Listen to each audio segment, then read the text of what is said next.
കോൺഗ്രസിൽ നേതൃമാറ്റ ചർച്ചകൾ സജീവമായിട്ട് ദിവസങ്ങളായി. കഴിഞ്ഞ കുറച്ച് ദിവസങ്ങളായി കെ സുധാകരനെ അധ്യക്ഷ സ്ഥാനത്തു നിന്ന് മാറ്റിയ ശേഷം പുതിയൊരു അധ്യക്ഷൻ വരുമെന്നുള്ള ഏകദേശ ധാരണകളെല്ലാം ആയപ്പോഴാണ് പുതിയൊരു നീക്കവുമായി കെ സുധാകര പക്ഷം രംഗത്തെത്തിയിരിക്കുന്നത്. ഞാനിപ്പോൾ ഉള്ളത് പ്രതിപക്ഷ നേതാവിൻ്റെ ഔദ്യോഗിക വസതിയായ കന്റോൺമെന്റ് ഹൗസിലേക്കുള്ള വഴിയാണ്. അതിന് തൊട്ടു സമീപത്തായി ഒരു ഫ്ലെക്സ് ബോർഡ് സ്ഥാപിച്ചിട്ടുണ്ട്. അത് ഇപ്രകാരമാണ്: കേസ് തുടരണം, പിണറായി ഭരണം തൊലയട്ടെ.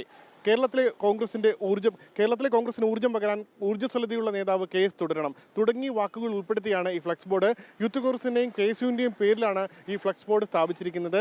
എന്തിനാണ് കന്റോൺമെന്റ് ഹൗസിലേക്കുള്ള ഈ വഴിയിൽ ഈ ഫ്ലെക്സ് ബോർഡ് സ്ഥാപിക്കുന്നത് എന്നുള്ള ചോദ്യത്തിൽ പ്രസക്തിയില്ല. കാരണം കോൺഗ്രസിൻ്റെ ഉൾപാർട്ടി രാഷ്ട്രീയം തന്നെയാണ് അതിന് കാരണം. എന്തായാലും കൃത്യമായി ഒരു ഫ്ലെക്സ് ബോർഡ് സ്ഥാപിച്ച് ആ ഫ്ലെക്സ് ബോർഡിലൂടെ കോൺഗ്രസിൻ്റെ ഉൾപാർട്ടി രാഷ്ട്രീയത്തിൽ കെ സുധാകര പക്ഷത്തിന് നൽകാനുള്ള മറുപടി ഈ കന്റോൺമെന്റ് ഹൗസിന് മുന്നിൽ ഫ്ലെക്സ് ബോർഡ് സ്ഥാപിച്ചതിലൂടെ നൽകിയിരിക്കുന്നു എന്ന് വേണം മനസ്സിലാക്കാൻ. എന്തായാലും ഉടൻ, അതായത് ഇന്നോ നാളെയോ എല്ലാം ഈ കെ സുധാകരനെ മാറ്റിക്കൊണ്ടുള്ള പ്രഖ്യാപനം വരുമെന്ന് ഹൈക്കമാൻഡ് അടക്കം പറയുമ്പോഴാണ് ഇത്തരമൊരു ഫ്ലെക്സ് ബോർഡ് സ്ഥാപിക്കുകയും കെ സുധാകരനെ പിന്തുണ അർപ്പിച്ചുകൊണ്ട് കെ എസ് യുവിൻ്റെയും യൂത്ത് കോൺഗ്രസിൻ്റെയും ഫ്ലെക്സ് ബോർഡ് അതും കന്റോൺമെന്റ് ഹൗസിന് മുന്നിൽ സ്ഥാപിച്ചിരിക്കുന്നത്.